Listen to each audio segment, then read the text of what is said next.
우리 예배당 앞에 명자나무가 있습니다.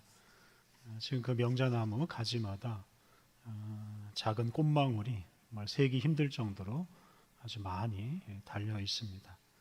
아마 2, 3주 정도가 지나면 그 꽃망울이 하나둘씩 피게 될 것입니다. 그 꽃망울이 다 피면 우리 예배당 앞이 환해집니다. 밤에도 불을 켜놓은 것과 같은 착각을 불러일으킵니다.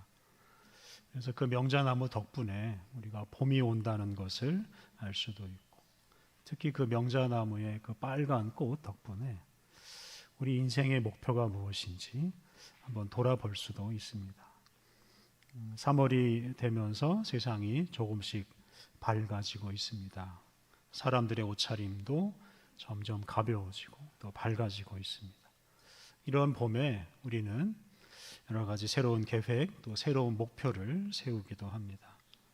특히 이렇게 봄을 맞이할 때면 사람들은 다들 자신의 인생이 정말 꽃처럼 활짝 피는 인생이 되기를 기대합니다. 어떤 성과를 거두고 재물을 많이 모으는 것도 인생의 목표가 될 수 있겠습니다만, 사실 그런 목표는 부수적인 것에 불과합니다. 그런 부수적인 것보다는 이제 자기 자신, 자기 존재가 어떤 사람이 되느냐 하는 것이 훨씬 더 중요합니다. 예를 들어서 큰 성과를 거두거나 많은 돈을 번 사람을 성공한 사람이라고 할 수 있지만, 만약 그 사람이 큰 성과를 거두거나 많은 돈을 버는 과정에서 불의한 일을 저질렀다면 그 사람은 성공한 사람이라고 하기 어렵습니다. 또 큰 성과를 거두거나 많은 돈은 벌었지만 그 과정에서 사람을 잃어버리거나 건강을 잃어버렸다면 그 역시 성공한 사람이라고 하기 어렵습니다. 이렇게 외적으로 어떤 성과를 거두는 것보다는 내적으로 자기 자신이 어떤 사람이 되느냐가 훨씬 더 중요합니다. 그 명자나무는 나무 자체로는 볼품이 없습니다. 줄기가 굵지도 않고 똑바로 자라지도 않고 또 키가 크지도 않습니다. 나무 자체는 볼품이 없고 목재로 쓰기도 어렵고 가시 때문에 가까이 두기도 어렵습니다.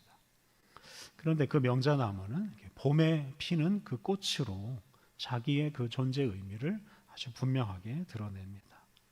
봄에 한 달 정도 피우는 그 꽃으로 명자나무는 자신의 사명을 다하고 또 자기의 목표를 이루었다고 말할 수 있습니다. 물론 이건 이제 지극히 사람 중심의 생각입니다만, 어쨌든 그 명자나무에게 꽃이 있다 하는 것은 명자나무 자신에게도 우리 사람에게도 큰 의미가 있습니다. 그래서 우리 인생 또는 우리 자신이 명자나무처럼 환한 꽃을 한번 피울 수 있다면 우리 인생도 성공한 인생, 의미 있는 인생이라고 할 수 있을 것입니다. 유명한 패션 디자이너 샤넬이라는 사람은 20대 얼굴은 자연이 준 것이지만 50대 얼굴은 스스로 만들어낸 것이다 라고 하였습니다. 그 얼굴에 우리 인생의 이력이 묻어나기 때문입니다. 그래서 나이를 먹으면 부모님이나 하나님 탓을 할 것이 아니라 스스로 자기 얼굴을 만들어가고 그 얼굴에 스스로 책임을 져야 합니다. 근데 이 얼굴이라는 게 우리 사람 전체를 대변합니다. 그래서 얼굴을 보면 그 사람의 많은 것을 알 수가 있습니다. 특히 사람의 얼굴빛을 보면 그 사람의 건강 상태 또 마음의 상태를 조금은 추측할 수 있습니다. 그래서 안색이 환한 분을 만나면 요즘 뭐 좋은 일이 있으신가요? 건강이 좋아 보이십니다. 이런 말을 하면서 안부를 묻습니다.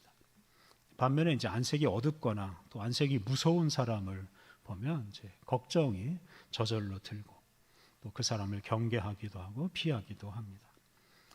이렇게 얼굴이 우리의 존재를 드러내기 때문에 우리는 좋은 얼굴을 만들어 가야 합니다. 앞서 명자나무 꽃 이야기를 했는데요. 사람은 그 얼굴을 통해서 인생의 꽃을 피운다고 할 수 있겠습니다. 오늘 우리가 봉독한 말씀은 이제 좋은 얼굴, 환한 얼굴을 만드는 지혜 또는 얼굴을 통해서 우리 인생의 꽃을 피우는 지혜를 우리에게 들려줍니다. 오늘 봉독한 구약의 말씀 출애굽기 34장 29절 이하 말씀은 하나님과 대화를 나눈 모세의 얼굴에서 광채가 나는 이야기입니다. 모세의 얼굴이 환한 꽃처럼 피어나는 이야기라고 할 수 있겠습니다. 오늘 본문 앞에 있는 말씀을 보면 모세는 40일 동안 시내산에 머물면서 하나님이 주시는 율법을 받습니다. 모세는 40일 내내 밤낮으로 금식을 하면서 하나님의 말씀을 받습니다. 그래서 하나님의 말씀을 받느라고 모세는 먹는 일도 하지 않은 것입니다. 그만큼 하나님의 말씀을 받는 것이 소중했기 때문입니다. 그때 이제 하나님께서 모세에게 율법을 주시고 또 모세가 가지고 올라온 두 돌판의 언약의 말씀, 그 10계명을 기록해 주셨습니다. 그 후에 모세가 이제 그 두 돌판을 들고 산에서 내려옵니다. 오늘 우리가 읽은 말씀은 모세가 산에서 내려올 때 일어난 일입니다. 오늘 본문 29절을 보면 산에서 내려오는 모세의 얼굴 피부에 광채가 납니다. 29절 뒷부분 하반절을 제가 다시 봉독하겠습니다. 모세는 자기가 여호와와 말하였으므로 말미암아 얼굴 피부에 광채가 나나 깨닫지 못하였더라. 하나님과 말한 것 때문에 모세의 얼굴 피부에서 광채가 났습니다. 이어지는 30절 말씀을 보면 산 아래에 있던 사람들이 모세를 만났을 때 모세의 얼굴을 제대로 쳐다보질 못했습니다. 그 모세의 얼굴에서 나는 광채가 너무 밝았기 때문입니다. 특히 사람들은 그 광채가 나는 모세에게 가까이 가는 것을 두려워했습니다. 모세는 사람들이 범접할 수 없는 그런 존재가 된 것입니다. 그래서 모세는 자기 얼굴에 수건을 쓰고 사람들을 만났습니다. 그렇게 모세는 보통 사람과는 다른 존재가 된 것입니다. 오늘 우리가 먼저 주목할 것은 바로 이 모세라는 사람 자신이, 모세라는 존재 자체가 변화되어서 다른 사람과는 차원이 다른 존재가 되었다는 사실입니다. 모세의 피부에서 광채가 나고 그것 때문에 모세는 보통 사람과는 다른 존재가 되었습니다. 교회의 역사에서 고대 시절 그 고대 교회의 많은 교부들은 오늘 본문을 매우 소중하게 여기고 이 본문은 우리 사람이 하나님처럼 영광스럽게 된다는 사실을 말해주는 것이라고 가르쳤습니다. 그래서 모세에게 일어난 그 얼굴의 변화, 신체적인 변화는 곧 하나님처럼 변화하는 과정이라고 설명했습니다.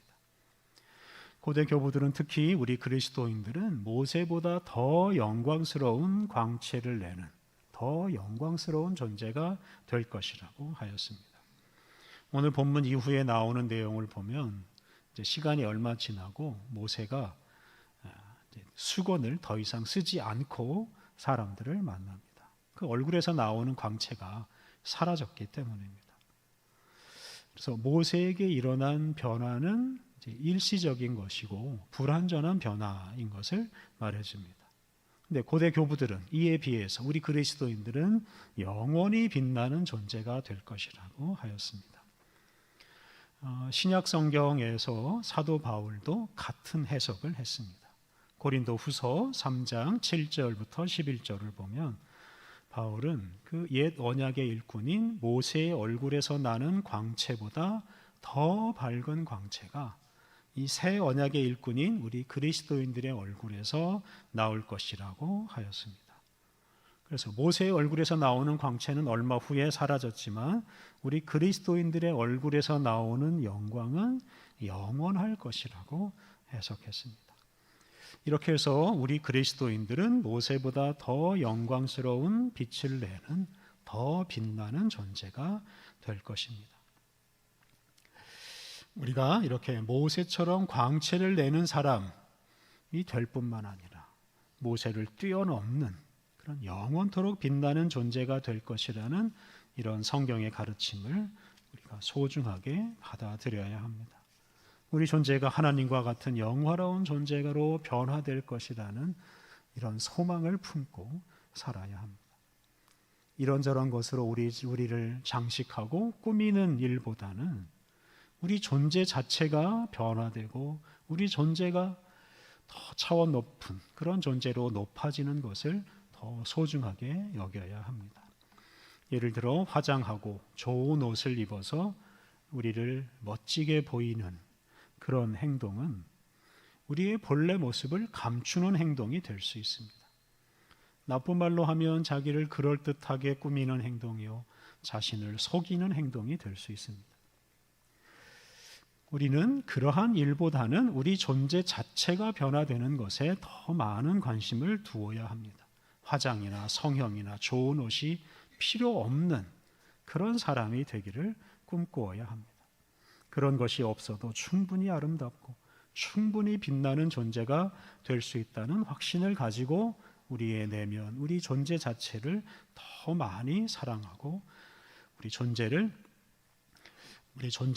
더 아름답게 만들어 가야 합니다. 그렇다면 우리가 어떻게 모세처럼 또는 모세보다 더 광채가 나는 사람이 될 수 있겠습니까? 오늘 우리가 두 번째로 주목할 것이 바로 이 모세의 얼굴에서 광채가 나게 된 원인입니다. 앞서 봉독한 29절 하반절을 보면 모세가 자기가 여호와와 말하였으므로 말미암아 얼굴 피부에 광채가 났다라고 하였습니다. 모세가 하나님과 대화를 나누었는데 바로 그것 때문에 그의 얼굴에서 광채가 났다 뜻입니다. 모세는 본래 빛나는 존재가 아니었습니다. 그런데 빛나는 하나님과 대화하면서 하나님처럼 빛나는 존재가 되었습니다.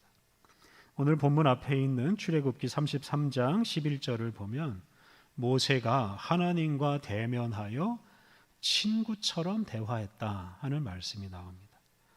33장 11절 상반절을 새 한글 성경으로 읽어보겠습니다. 여호와께서 얼굴과 얼굴을 마주하여 모세에게 말씀하셨다. 사람이 자기 벗에게 말하는 것 같았다. 얼굴과 얼굴을 맞대고 친한 친구가 서로 대화하는 것처럼 모세와 하나님이 대화하였습니다. 모세와 하나님이 서로 얼굴을 맞대고 친한 친구처럼 사랑스러운 대화를 나누었습니다. 바로 이러한 친밀한 사귐, 친밀한 대화 덕분에 모세의 얼굴에서 광채가 났습니다. 모세는 시내산에서 40일 동안이나 금식하며 하나님과 친구처럼 친밀한 대화를 나누면서 그의 대화의 상대방인 하나님을 닮아가게 되었습니다. 하나님과 사귀는 중에 하나님에게서 나오는 그 영광의 빛을 받아서 자신도 빛나는 존재가 되었습니다.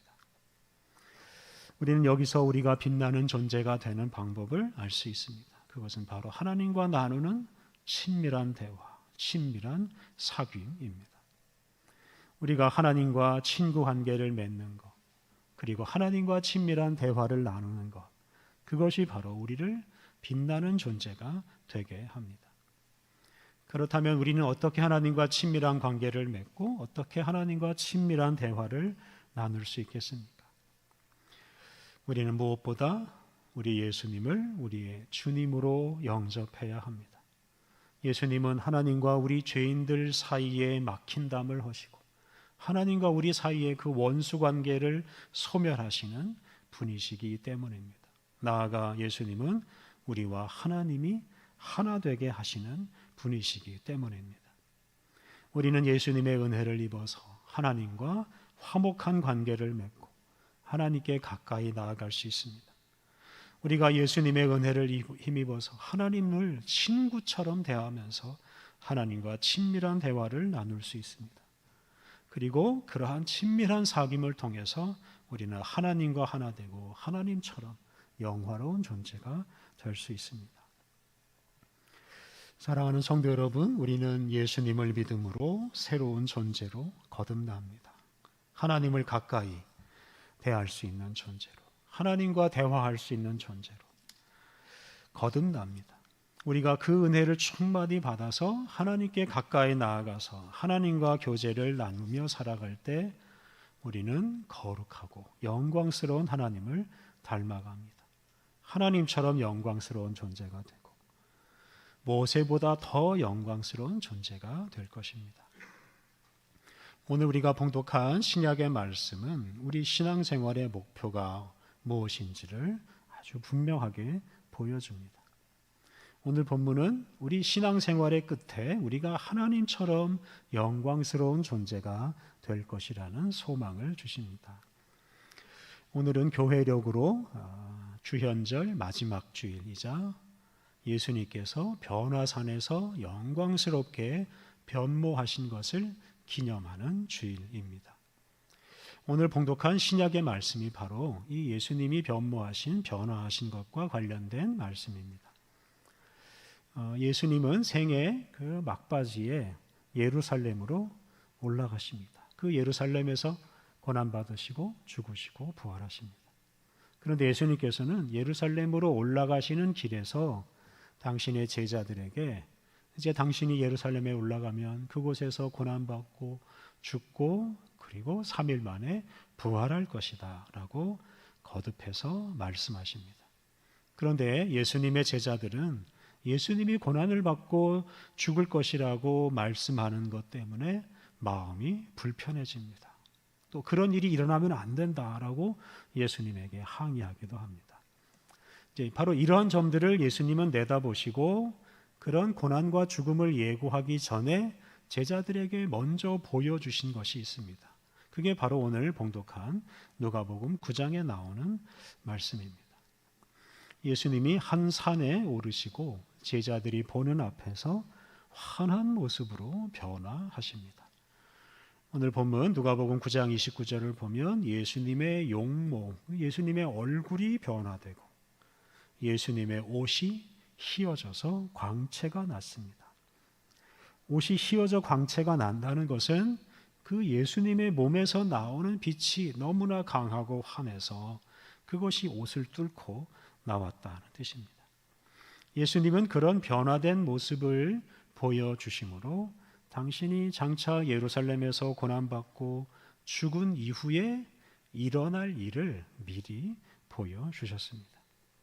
이렇게 예수님은 제자들에게 변화산에서 아름답고 영광스럽게 변모하신 모습을 보여주신 후에 이렇게 고난과 죽음의 길을 가십니다. 그래서 이 변화산에서 변화된 예수님의 모습은 바로 예수님의 고난과 죽음 이후에 예수님이 부활하실 모습을 미리 보여주는 것입니다. 그런데 예수님께서 이렇게 미리 당신의 그 부활의 모습, 영광스러운 모습을 보여주신 것이 무슨 의미가 있겠습니까? 예수님은 당신의 제자들이 당신이 고난을 받고 죽는 것을 거부하지 않기를 원하셨습니다. 더 나아가서 당신을 따라서 당신의 제자들도 당신과 함께 고난과 죽음의 길을 가기를 원하셨습니다.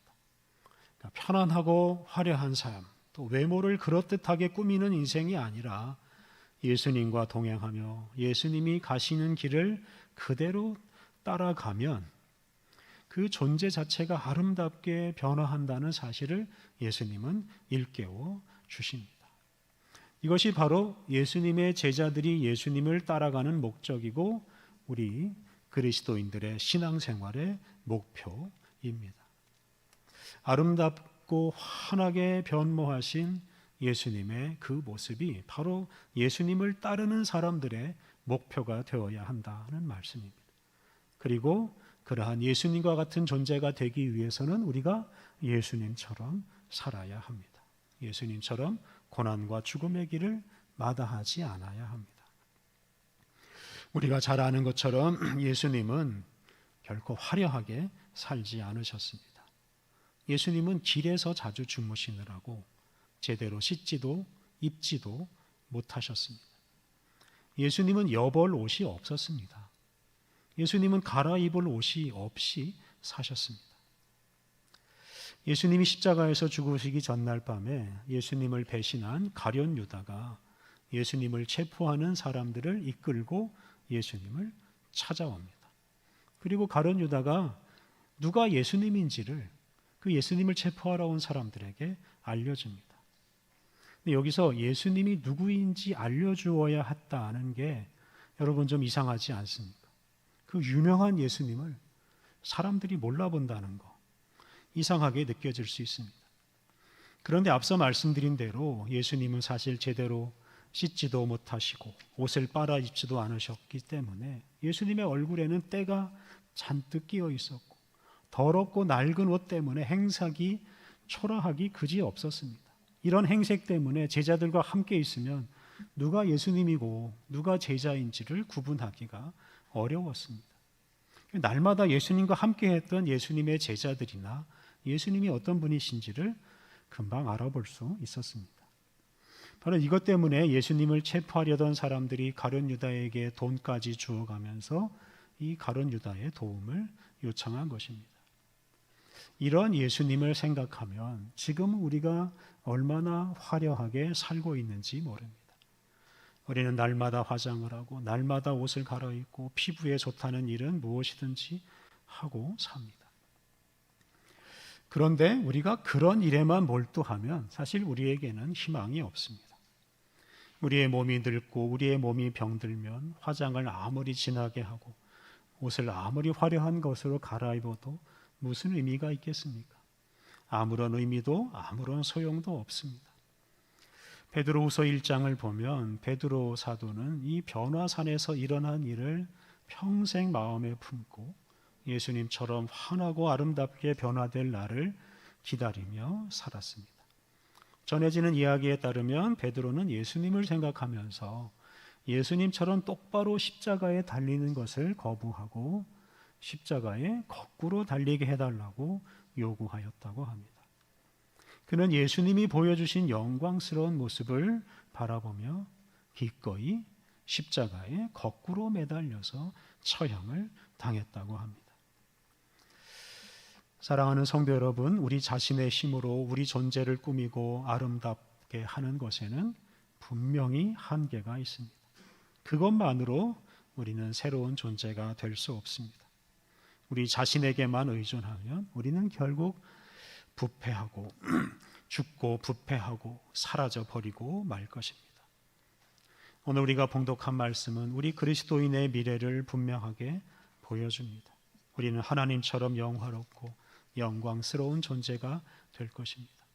예수님의 은혜를 힘입어서 우리가 하나님과 화해하고 하나님께 나아가 하나님과 친밀한 교제를 나눌 때 우리는 하나님의 영광의 빛을 받아서 빛나는 존재가 될 것입니다. 특히 안락하고 화려한 삶이 아니라 고난과 죽음의 길을 가신 우리 예수님의 뒤를 따라갈 때 예수님처럼 부활의 영광에 이르고 영원토록 빛나는 존재로 하나님과 함께 살게 될 것입니다. 이번 주 수요일부터 우리 예수님의 고난과 죽음을 묵상하는 사순절이 시작됩니다. 스스로 자기를 꾸미는 생활은 잠시 중단하고 하나님과 깊이 사귀고 경건하고 절제하는 삶으로 고난과 죽음의 길을 가신 우리 예수님을 따라가십시오. 그러한 삶이 우리 존재를 영원토록 빛나는 존재가 되게 할 것입니다. 우리 함께 기도하겠습니다. 빛이신 하나님, 우리가 빛이신 주님을 가까이 하고 주님과 사귀면 우리가 빛이 됩니다. 우리가 예수님의 은혜를 힘입어 주님을 아버지라고 부르며 주님께 더 가까이 나아가고 주님과 더 깊은 대화를 하며 주님과 친밀한 관계를 맺게 하옵소서. 그리하여 우리의 몸과 마음에 주님이 주시는 빛이 가득하게 하옵소서. 하나님, 주님은 고난받으시고 죽으시고 부활하신 예수님을 통해 우리를 주님 앞에 설 수 있는 영원히 빛나는 존재가 되게 하십니다. 우리가 우리 자신의 힘으로 우리 자신의 인생을 꾸미려 하지 않게 하옵소서. 그럴듯한 겉모습에 속지 않게 하옵소서. 예수님을 주님으로 영접하고 예수님을 따라 고난과 죽음의 길을 감으로 부활의 영광에 참여하게 하옵소서. 그리하여 거룩하신 주님과 영원히 함께 살게 하옵소서. 우리 주님 예수님의 이름으로 기도드립니다. 아멘.